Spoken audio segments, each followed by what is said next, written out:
FromSoftware is a developer that I can almost always rely on to deliver a quality experience. Whilst the developer has been around for many decades, they rose to fame with the success of Demon's Souls, the Dark Souls trilogy, Bloodborne, and Sekiro Shadows Die Twice. All of these games have contributed greatly to FromSoft's success and perpetuated them into becoming one of the most respected developers in the gaming industry. Demon's Souls was created as a throwback to video games from the 80s, and since then, FromSoftware adapted that formula into different styles to create unique and interesting experiences that very few games in the industry can offer. So, anytime a new game from this developer is announced, it quickly becomes a very highly anticipated title. At E3 in June 2019, just a few months after the release of Sekiro, FromSoftware announced the new IP, Elden Ring, being published by Bandai Namco, the publishers of the Dark Souls series. It was also announced that writer and director Hidetaka Miyazaki would be collaborating with longtime fantasy writer George R.R. Martin, who created the A Song of Ice and Fire novels. Unfortunately, it would be 2 years before anything about the game was said again.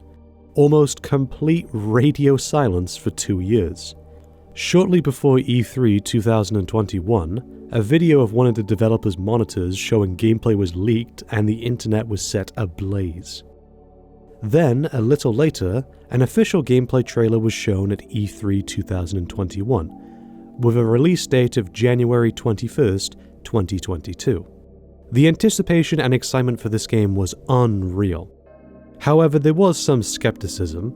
Many games had similar hype and were letdowns, so many doubted that the game would actually live up to expectations. The game experienced a short delay from the 21st of January to the 25th of February, and during this time many reviews and outlets gave the game perfect scores of 10 out of 10 or 5 out of 10. And when the game finally released, it's safe to say people were fairly satisfied. Elden Ring has become FromSoftware's biggest commercial achievement yet. The game sold 12 million copies in less than 3 weeks. By comparison, Dark Souls 3 sold 10 million over 4 years. It's also funny considering that FromSoftware only expected the game to sell 4 million by the end of March 2022, and the game beat that by 3 times in less time. Elden Ring is the best-selling Japanese published video game that isn't a Nintendo title. The game became so big that it was even being sold in bookstores in Japan that don't even sell video games. So it's safe to say that this game has been both a commercial and critical success. However, that doesn't mean the game is flawless.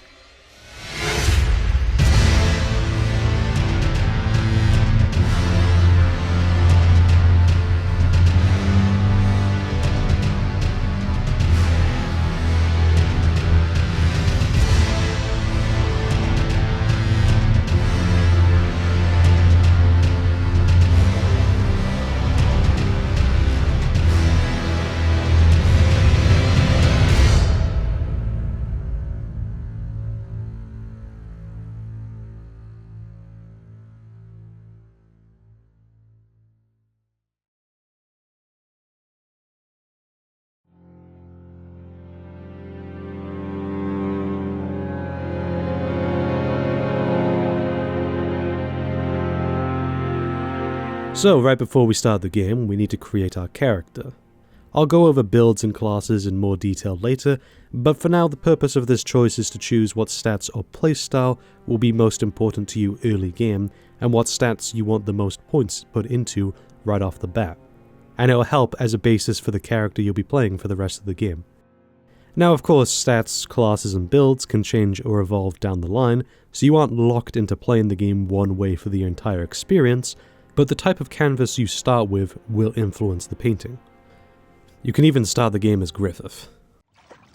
'Cause I'm just a girl who can't say no, can't seem to say it at all.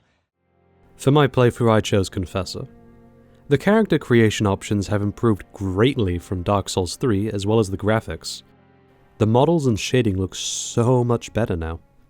And it's funny to think that both of these games were released on 8th gen consoles. You have a lot of options with bone structure, skin texture, grey hairs, body hair, and much more. You can create a lot of really good looking characters with these options.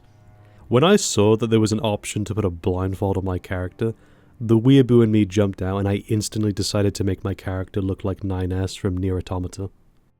Anyway, now it's time for the opening cutscene. Instead of the usual CGI cinematic, FromSoftware has instead gone for artwork to visualize the opening. Some might consider this a step down, but I actually like this quite a lot. Though I will say I do miss the cool CGI openings that the games used to have. So the opening cutscene explains that the world we inhabit, named the Lands Between, has plunged into chaos after the shattering of the Elden Ring, which looked upon the lands. Marika the Eternal was the ruler of the Lands Between, and yet after the shattering of the Elden Ring, she mysteriously disappeared. Ever since the shattering, Marika's offspring and relatives fight each other to one day obtain full power of the ring and become Elden Lord, as Marika once was. Should be stated right off the bat that I'm not too familiar with George R.R. Martin's style of writing since I haven't read any of his books. Sorry, George. But I do know that most of his work focuses on family drama, and as such has carried that over into the lore and world of Elden Ring. Pretty much all the major characters and bosses you fight are related to each other, as they're either a son, daughter, brother, sister, cousin. You get the idea. FromSoftware's games usually take place after some sort of calamity in the universe, and you, the player, experience the aftermath of the world and have to figure out everything that happened beforehand, which can lead to a lot of intrigue and mystery as you try to piece together the puzzle and imagine what the world was like before everything went bad. In a game such as Dark Souls, it's very clear that there's been a long time since Gwyn linked the first flame and turned the world into a nightmare. And what's even more clear is how run down pretty much every location is in the game, apart from Anor Londo. In Bloodborne, it's very clear that the world that once was is now dead, and the only thing that you can do is survive amongst the chaos. In Dark Souls 3, even more time had passed, and the dark, gritty color tone combined with the environments, seeing more decay being a common theme in Dark Souls 3, showed that the world was collapsing. In Sekiro, it was very clear that the world was too sick to be cured. Now, in Elden Ring, it is clear that the shattering has caused a lot of things to happen, but it's still fairly early into this chaos, and so the world isn't in complete ruins yet. Some places are, but other places have been largely untouched. And because of this, you can get a better idea of what this place was like and how it functioned before the shattering. As far as I'm aware, all of the events that took place before the shattering of the Elden Ring was written by Martin, and all of the events after the shattering was written by Miyazaki.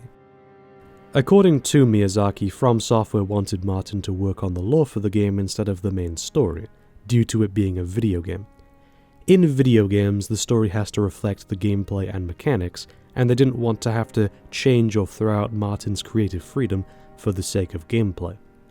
So instead, he wrote the backstory for all the characters and world, and Miyazaki imagined what the characters and world would look like after the chaos ensued. After this awesome cutscene, we witness our tarnished character awaken.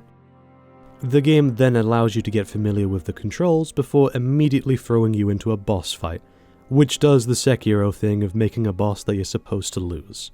After such, we get a cutscene of your character in a dark cave, as a maiden approaches you, as she says that you'll most likely want to pursue the Elden Ring. The game doesn't answer everything right away, but we already have enough backstory to go on as is, so I think the game has earned the right to be a bit cryptic in order to provide mystery and a sense of wanting to discover the truth behind everything. One of his kind is sure to seek the Elden Ring. Even if it does violate the Golden Order. After awakening, we have two paths: through the door, which led to my game crashing right away, or down this hole. Down this hole is actually the tutorial for the game. Similar to Sekiro, FromSoftware implemented a full-on tutorial instead of just messages saying buttons. Even a tutorial boss. This does a fairly good job at explaining the basic mechanics, such as combat and exploration. However, what is nice is that, similar to older FromSoftware games, it's completely skippable. If you already know how to play the game, then just don't jump down the hole and progress through the door. As I will discuss later, Elden Ring is the most accessible Souls-like game developed by FromSoftware, and the tutorial is a good example. They managed to make a section that explains the mechanics of the game better than any previous Souls-like game, without forcing players to go through it time and time again on each playthrough. Anyway, we then go through the door, up the lift, and outside, which leads us to the open world of The Lands Between.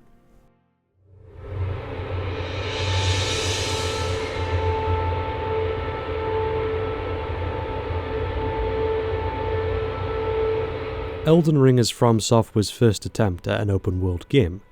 Previously, FromSoft has created massive worlds that sprawl over many different environment styles: snowy fields, European castles, underground volcanoes, Victorian-era style towns, feudal Japan, and all of these were interconnected and linked together to other locations in the world, making the world sort of a puzzle where each location fills in another piece.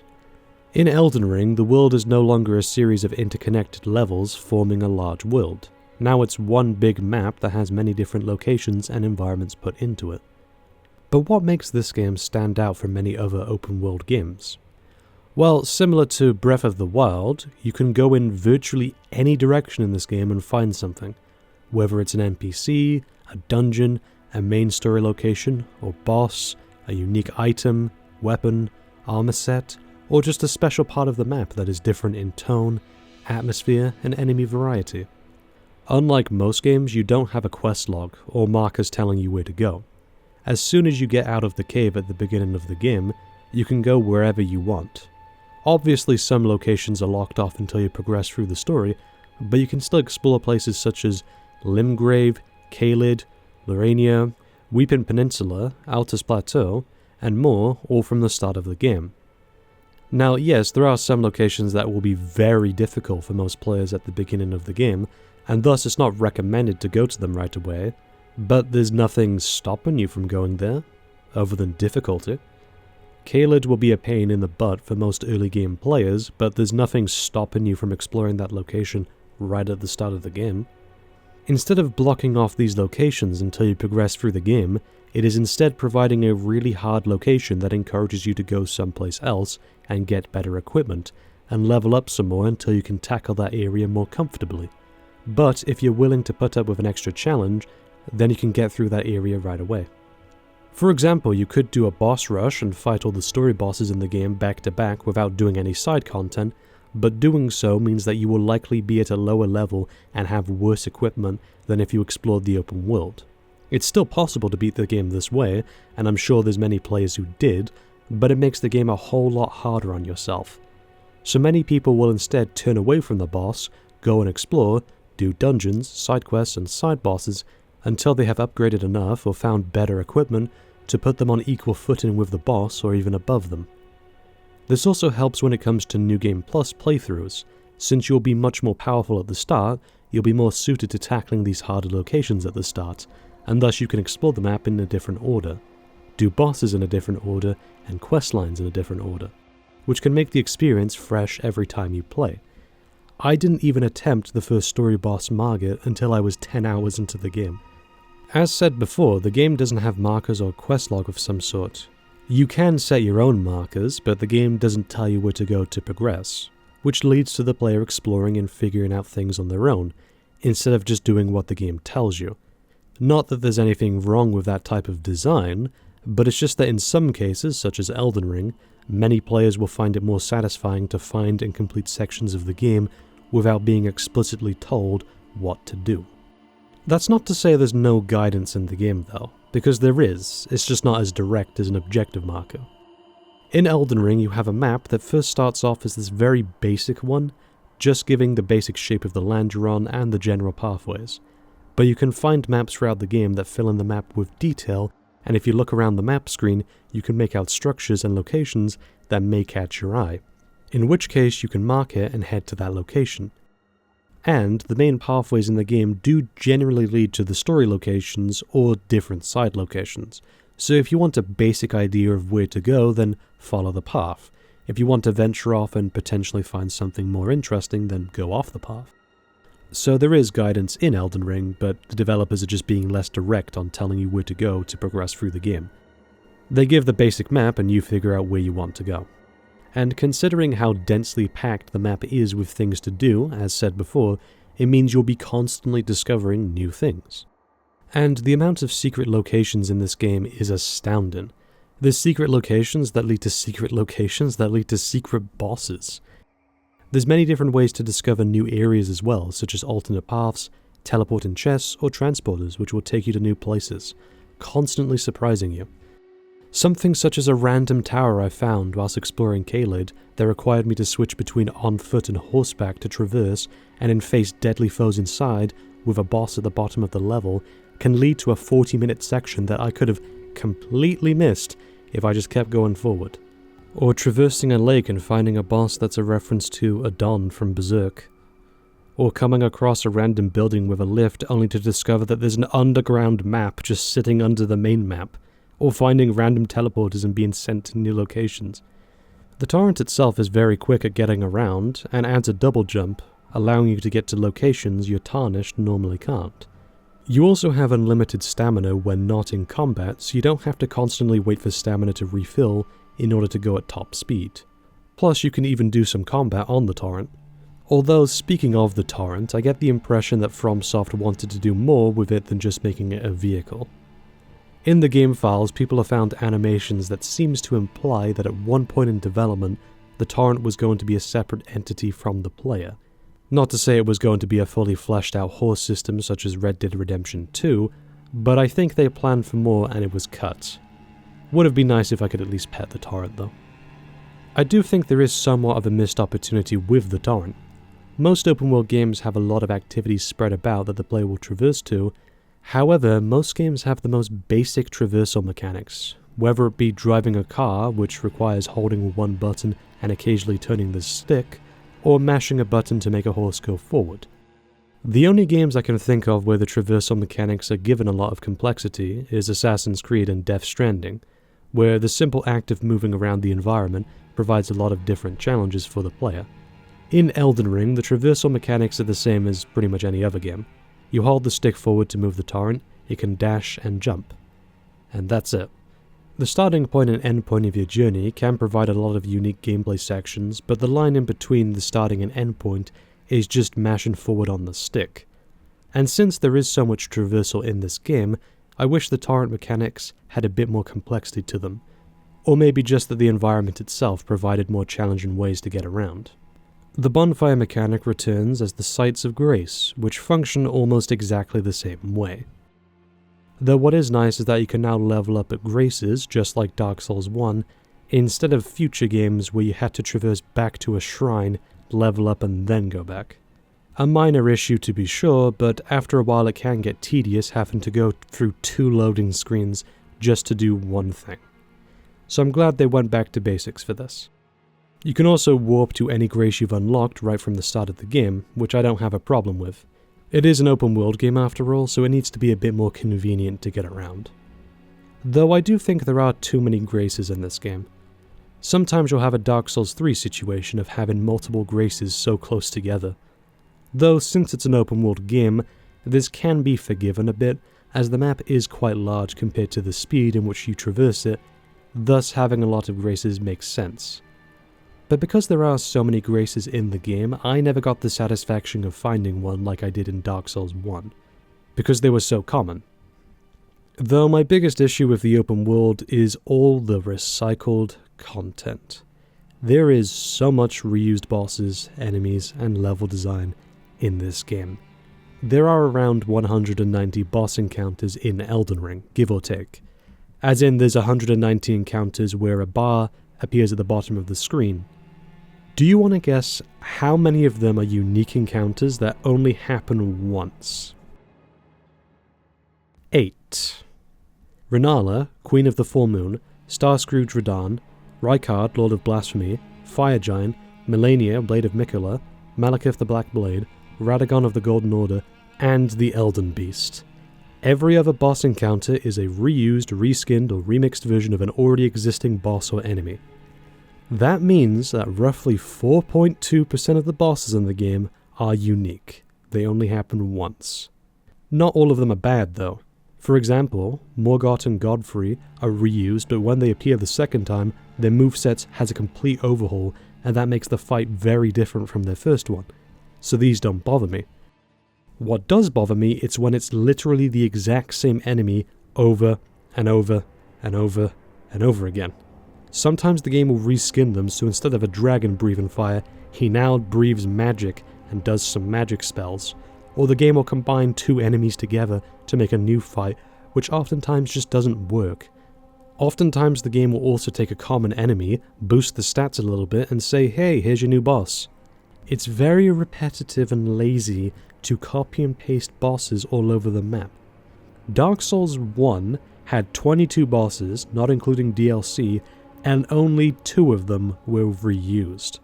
There were also 2 that were common enemies turned into a boss, but that's still 18 unique bosses in a 2011 video game. Elden Ring, 11 years later, has less unique bosses. And it's not even the bosses, the dungeons reuse a lot of assets, and even level design in a lot of cases, leading to repetitive game design. My second and third playthroughs of this game were much shorter than the first because I knew which areas were repeats of existing ones, and so I was trimming the fat to avoid repeated content. I imagine many players will do the same thing on multiple playthroughs. And I think a lot of others will not find much fun in replaying the same bosses and sections over and over and over again, let alone multiple times over the course of repeat playthroughs. Did FromSoftware do this because they ran out of time or resources? Or is it just a case of the world's really big and we need to fill it full of stuff? Since the first answer can't be obtained without asking FromSoftware or Bandai Namco themselves, let's explore the second answer. If all of this repeated content was to fill the map, that's bad. Just because you have space does not necessarily mean you have to fill that space. Not every dungeon needs to end with a boss, especially one that's a reused enemy. I would argue that not making every dungeon end with a boss would make the dungeons that end with a boss more memorable. There doesn't need to be boss fights over every square inch of the map to keep people interested and playing the game. I would definitely say FromSoftware did a brilliant job with its open world design, but it could have been better without all of the repeated content. Overall, FromSoftware has crafted a brilliant open world that has managed to keep me and many other players engaged for so many hours of playtime with the amount of things to do in it. They just needed to trim the fat.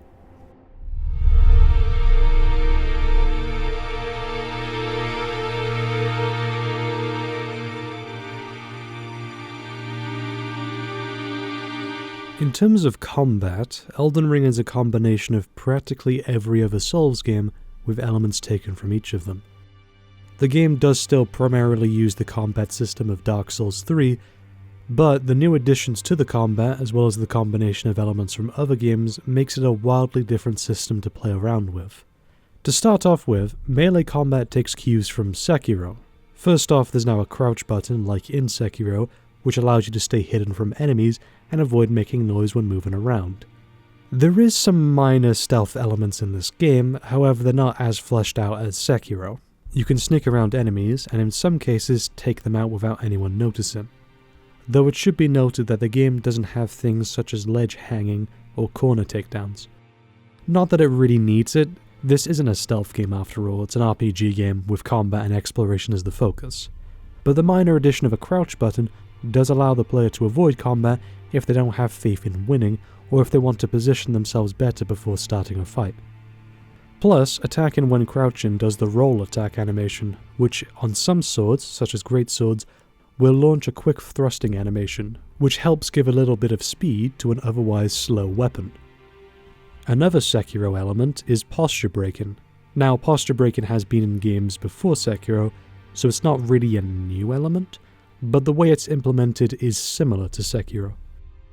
In Elden Ring, it's now much easier to posture break enemies than in Dark Souls if you use a combination of heavy attacks and jump attacks. Light attacks can still posture break, but not as effectively, which makes heavy attacks in this game a more viable option than in Dark Souls 3, for example. Now granted, you are more open to being attacked whilst performing heavy attacks or jump attacks, so you need to be very aware of the enemies or boss's movesets and when you're good to attack, since you can't animation cancel and the large wind-up. but if you do it frequently enough, you should get rewarded with massive damage. Now you can still play the game in a conservative way of using small swords, which are quick and thus it's easier to chicken out if you get the timing of an enemy's attacks wrong, but it means that using big and heavy swords in this game does have a bigger payoff. Another aspect is guard counters. If you block an attack with a shield or sword, you can then follow up with a counterattack that deals a lot of damage and can help posture break enemies. Whilst this can be done with swords, they don't provide as much protection as shields, and thus it's better to use a shield if you want to incorporate guard counters into your playstyle. Though in a few cases, guard countering with a sword can still be pretty effective, especially in PvP where it can throw the opponent off. This also helps making shields a more effective playstyle. In previous games, rolling has almost always been a better option than blocking. It gives invincibility frames, helps reposition yourself, and uses less stamina than blocking. Blocking uses way more stamina and can break your guard, leaving you open. As you progress through any of these games, blocking becomes less viable as enemies' attacks get faster and do more damage. However, with this guard counter mechanic, it makes shield builds viable since it gives the shield an offensive benefit that rolling does not give. Though there are times where it's just not viable due to multi-hit combos or the enemy's positioning, but it still adds more depth to the combat and more variety to builds. In terms of the combat itself, it works pretty much the same way Dark Souls 3's combat does. You have a light attack and a heavy attack. Different weapons have different movesets, you can equip different types of weapons to allow yourself to adapt to different situations and enemy types. Variety in combat comes more from builds rather than combo variety. Though in Dark Souls 3, FromSoft added weapon arts, which added a third attack to the weapons that you had. Some were useful, others not so much. In Elden Ring, this idea has been expanded to Ashes of War. Ashes of War adds specific weapon arts to your weapon with the addition of being able to choose what type of effect that attack and in turn the weapon itself will have. You can also change weapon arts if the one currently equipped on your weapon doesn't fit your playstyle, allowing for more variety. Plus, it can completely change how you use weapons in certain instances. Weapons you discovered early in the game that may not have been much use to you can become much more useful later on with the right weapon art. Plus, it adds to exploration.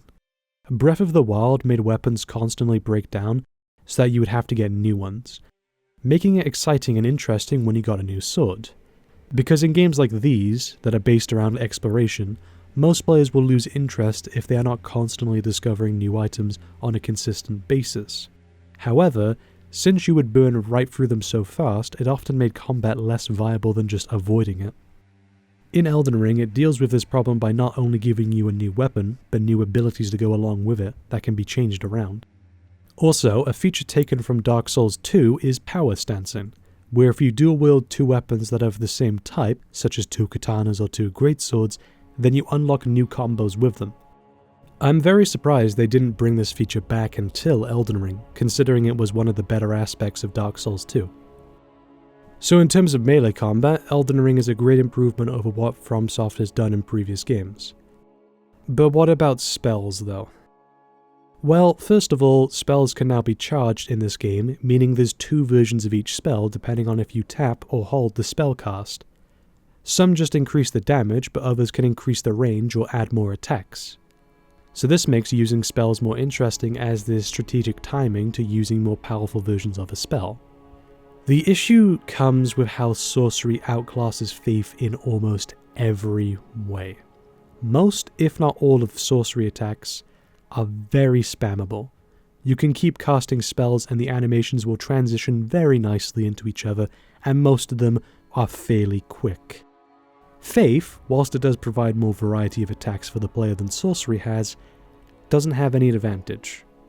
Most Faith attacks can't be spammed as much, which would be fine if it made up for it in speed, damage, or effect, but most don't. That's not to say Faith attacks are useless, but compared to how useful sorcery is, it's night and day. Not to mention that weapons that scale with intelligence are more common in the game, and usually have special abilities that are better than those that scale with Faith, which encourages players to focus more on intelligence. Most enemies and bosses in the game are also weak to magic, more so than Faith, so there's not much reason to choose Faith over sorcery unless you want a more varied playstyle.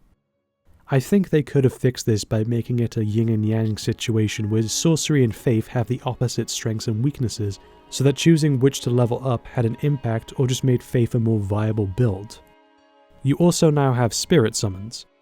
In previous Souls-like games you can summon ally NPCs to your world, and this game's no different, but now you can also summon spirits, which are a list of different NPC types you can spawn in battle that have different attack styles, and each of them can be leveled up to be more effective in battle. It's a really cool idea, but it breaks the balancing of the game by quite a lot.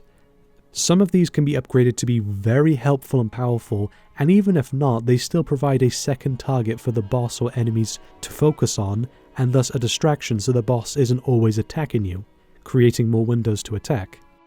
At least when you're in co-op, the boss has more health to compensate for this, but with Spirit Ashes, which can be more helpful than players, it doesn't.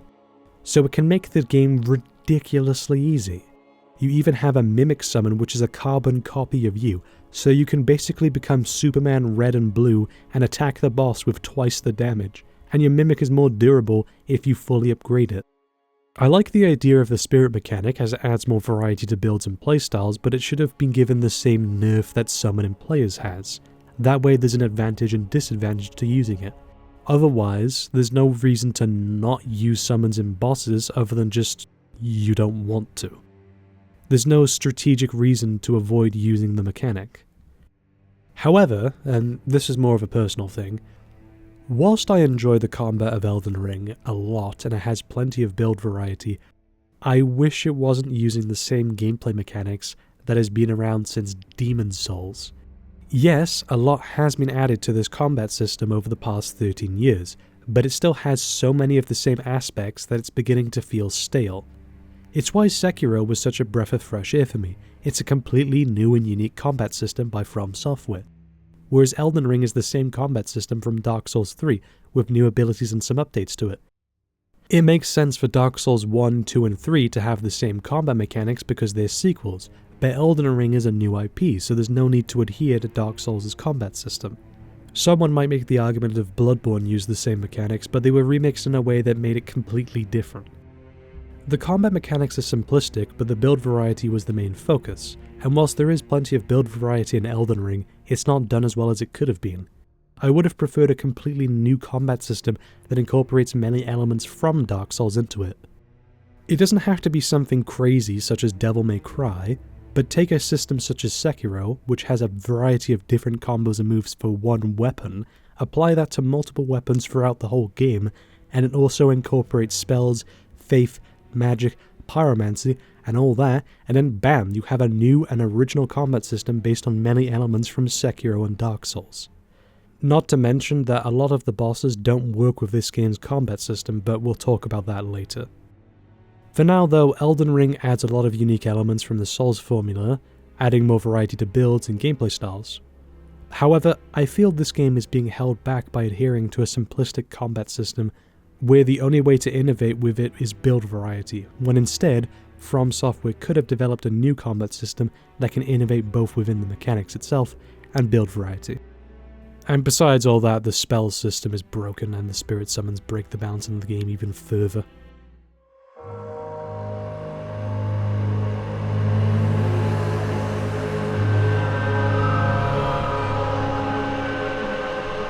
Leveling up in Elden Ring is very similar to Dark Souls. You have categories that have specific effects on your character's attributes, and you choose what you want to prioritize, leading to a specific character type. You could level up every attribute evenly, but that isn't a very good idea since weapons and spells require specific levels to use it, and it would take a while to reach those with even level ups. So you're going to have to sacrifice some aspects of your character in order to give some strengths to your character. There's also a few differences to the way you level up. In Dark Souls, in order to get more attunement slots, you have to level up attunement, which in most cases was a waste of a level up. Instead of spending it on anything else, you had to spend it on this one category just so you could use one more spell. In Elden Ring, attunement is completely gone. Instead, you find memory stones to give you more attunement slots, which not only adds to the exploration of the game, but also means you won't be wasting level ups anymore. However, the balancing for the game is dreadful, and part of that being the type of game it is. When I speak of balancing in this section, I'm talking about the player's stats, and how they can impact parts of the game. Let's say you decide to go to one of the harder locations in the game first, such as Caelid. You did an extremely hard area and leveled up quite a lot. Now you go back to Limgrave and Weeping Peninsula. Those areas will now likely be way too easy because of how much you've leveled up. There's a lot of players who didn't even visit Weeping Peninsula until later into the game, where places such as Castle Morn were a joke in terms of difficulty. Now, yes, this problem did exist in Dark Souls, where you could go through the game doing really hard sections and then return to an early section and have an easy time with it because of how much you leveled up. However, since Dark Souls is a more linear and focused game, we have more strict pathways on where to go. FromSoftware has a better idea of what order players will do locations in and what kind of level they will be when they reach that area. But since in Elden Ring you can go literally anywhere at the start of the game and the only barrier is difficulty, there's a much higher chance of you missing early areas and then returning to them later only to be overpowered and beating the boss in 2 hits. There's some bosses I wanted to fight and have a good time with, but I'm now too high level for them to pose any challenge. I think the game should have introduced level scaling in some way, even if only optional, so the player could return to previous areas and still have a challenging time with that area if they so wish. The game could either let you turn enemy scaling on or off at the start of the game, or could implement a system so that every 20 level ups, the game increases the stats of every enemy by 20%. Which could work since your stats would be leveling up higher than the enemies and also faster, but they still kept up enough to be somewhat challenging. So leveling up wouldn't be pointless. Something should have been done here because otherwise it can ruin the player's enjoyment to go back to an early game area and easily defeat a boss or section that could have provided them an interesting challenge if they had only done things in a different order.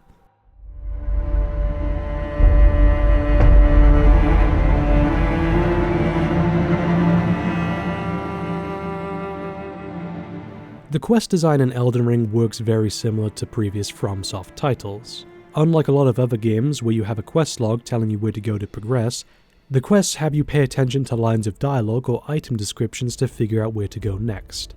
A character will give you an item, the item description will mention a specific place, and so the player has an idea of where to go to use that item. It can make the world a lot more immersive than a marker or a log telling you, go to this location, where instead you're reading about where the item came from and then using the lore behind it to figure out where to go. Many players enjoy this since it makes the player interact with the world building and quest logs at the same time. Not only that, but oftentimes there's different options on how to do the quest, which makes them very replayable since you can do different things on different playthroughs. And also, choices you make outside of that quest can influence the quest, whether it be with another character or your progression through the main story. There's also the fact that these quests lead you through different dungeons and bosses, so you get new combat encounters from doing these quests, not just new characters or dialogue. For example, Fear's questline starts off by you hugging her, and then she leaves the Round Table Hold, then you continue her quest by jumping into a random coffin in a boss arena, which then leads you to a new location, which then features 3 boss encounters and unique traversal segments with the torrent, and this is just one of the quests in the game. Or Rani's questline, which has you using item to turn a tower upside down, leading to a divine tower where you can obtain a boss rune, and then you progress through a dungeon to get an item and fight a boss, which then leads to a fight with a dragon up top and gives you a new weapon as well as unlocking a different ending. However, there are some times where this type of quest design doesn't really work properly. For example, Millicent's quest. This requires you to go to random and very specific points on the map to continue her questline, and I have no idea how someone would solve this quest without looking up a guide, especially since there's next to no indication on where you need to go next to progress the questline. Though the reward you get for doing quests is never consistent in terms of how worthwhile they are.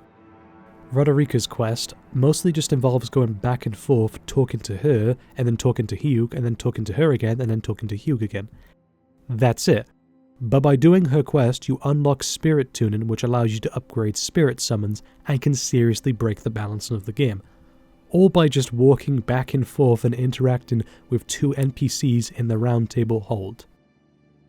Raya's storyline, on the other hand, has more complicated clear conditions and even some points which can make completing her quest impossible on that playthrough.